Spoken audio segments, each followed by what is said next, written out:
Deforestation is a major environmental issue in Indonesia, where large areas of forests are cleared every year for activities such as logging, palm oil plantations, agriculture, and development.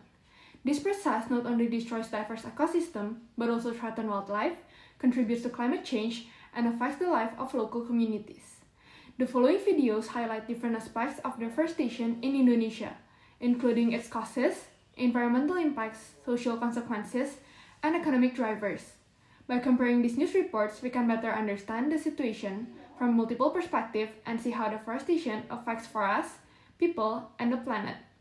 In this comparison, we will explain what each video discusses, identifying their methods in presenting the news, the key findings, and the main conclusions drawn from the reports. Together, these sources show a fuller picture of the current state and consequences of deforestation in Indonesia. For this particular study, we used a qualitative comparative approach based on secondary data. We collected the data from 4 different news videos that report on deforestation and environmental destruction in Indonesia. The videos itself were selected based on their relevance to our research objectives. Each of the videos focuses on different but interconnected issues related to deforestation, such as forest clearing for palm oil plantations and mining, forest fires and haze pollutions, environmental impacts on public health, climate-related risk, and conflicts involving indigenous communities, corporations, and the government. In our research, we first focus on analyzing each of the videos to ensure a clear understanding of the main issues highlighted in each of the reports. During this process, we identified key themes, such as the causes of deforestation, the effects it has on the environment and human life, as well as the perspectives or stakeholders involved in the matter. After a thorough review, we then conducted a thematic comparison across all of the videos. This allowed us to identify the similarities and differences in how deforestation was framed. On one hand, some videos emphasize economic development and national growth, while others focus more on the environmental damage, public health concerns, and also indigenous land rights. To further guide our analysis, we applied the philosophical concepts of anthropocentrism, which views nature primarily as a resource for human use and survival. With this philosophical perspective in mind, it helped us examine how deforestation is often justified in the name of economic progress, even when it leads to long-term environmental harm. Now, by using this method as a guideline, we were able to systematically compare the news reports and develop a clear understanding of how environmental destruction and human survival are portrayed in the Indonesian context. Okay, moving on to the findings. From our comparisons of the 4 news videos, several key findings emerged. First, all the videos showed that deforestation in Indonesia is largely driven by economic activities such as palm oil plantations, mining, and land development. These activities are often justified in the name of national growth and human survival, reflecting an anthropocentric approach where forests are viewed primarily as economic resources. Second, the environmental consequences were strongly emphasized across the reports.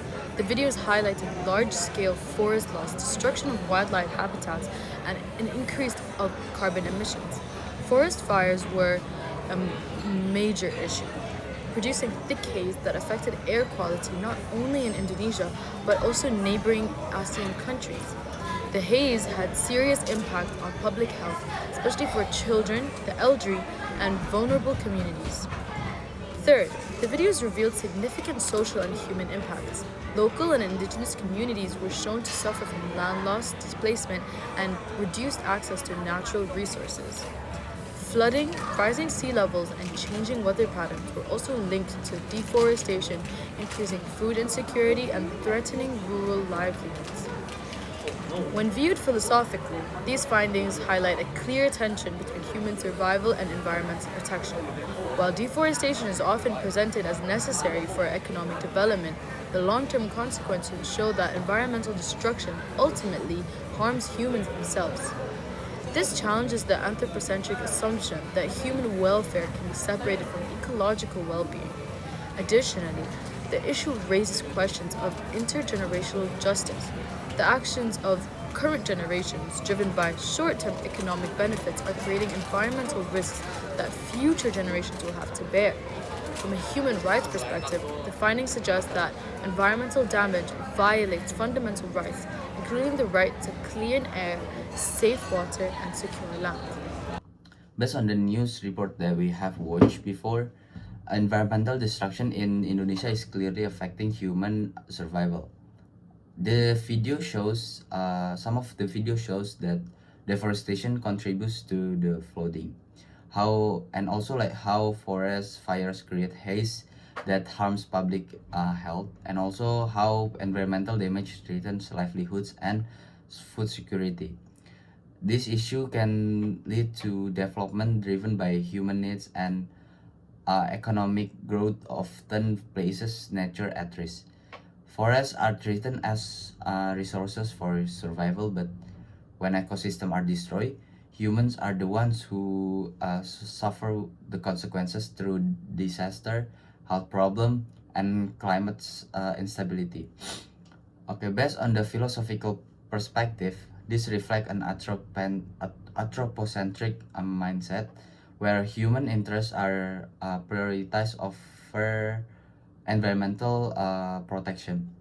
However, the news also shows that human survival and environmental sustainability are deeply connected. Without healthy forests, clean air, and stable ecosystem, long-term human well-being cannot be achieved. In conclusion, Indonesia environmental crisis reminds us that protecting nature is not against human progress. It is essential for the human well-being. If environmental destruction continues, future generation will face greater risks. But if development is balanced with responsibility and sustainability, both human and nature can survive together. Thank you.